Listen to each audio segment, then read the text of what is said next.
আপনি কি জানেন একটা দেশ আছে যেখানে একদিকে জন্ম নিয়েছে রোমান সাম্রাজ্য আর অন্যদিকে তৈরি হয় বিশ্বের সবচেয়ে দামি পিৎজা ও পাস্তা?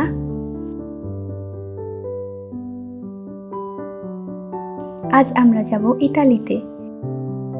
ইতিহাস, শিল্প, খাবার আর সৌন্দর্যের এক জীবন্ত জাদুঘরে। ভিডিওটা শেষ পর্যন্ত দেখবেন, কারণ শেষে আছে এমন কিছু তথ্য যা হয়তো আপনি আগে কখনো শোনেননি।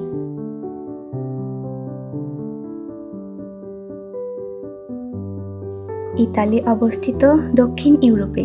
দেশটির আকৃতি অনেকটা বুটের মতো, যা ভূমধ্য সাগরের দিকে এগিয়ে গেছে।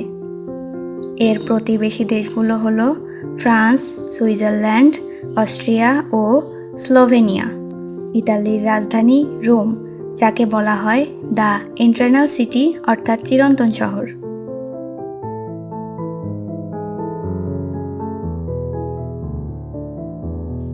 ইতালির ইতিহাস মানেই শক্তি আর গৌরব।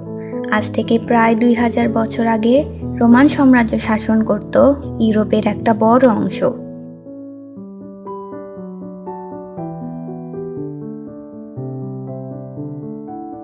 রোমানরা আমাদের দিয়েছে আইন ব্যবস্থা, রাস্তা নির্মাণ, এমনকি আধুনিক শহর পরিকল্পনার ধারণা।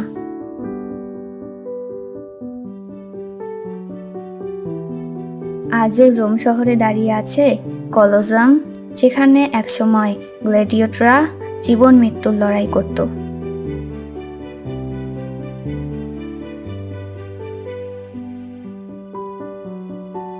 ইতালির ইতিহাস শুধু যুদ্ধ নয়, একটা সভ্যতার গল্প। ইতালি হলো রেনেসাঁস বা নবজাগরণের জন্মভূমি।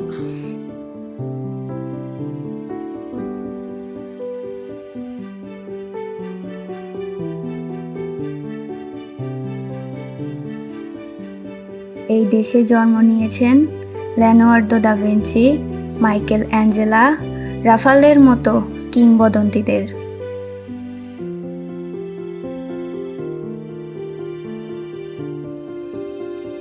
বিশ্বের বিখ্যাত ছবি মোনালিসা একজন ইতালিয়ান শিল্পীর হাতেই সৃষ্টি। ইতালিতে গেলে মনে হবে প্রতিটা রাস্তা, প্রতিটা ভবন একটা করে আর্ট গ্যালারি। ইতালি মানেই পিৎজা, কিন্তু জানেন কি, আসল ইতালিয়ান পিৎজা ফাস্টফুডের মতো নয়।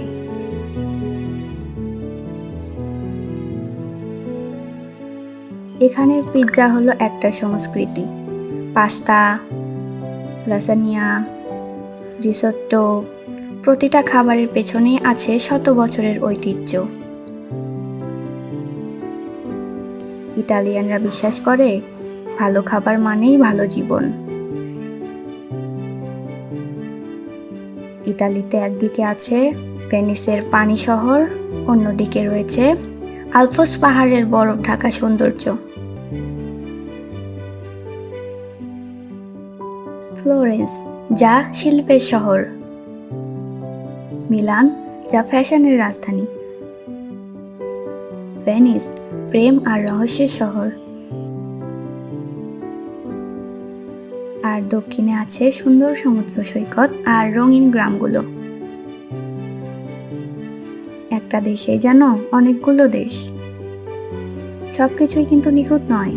ইতালিতে আছে বেকারত্বের সমস্যা, বিশেষ করে তরুণদের মধ্যে।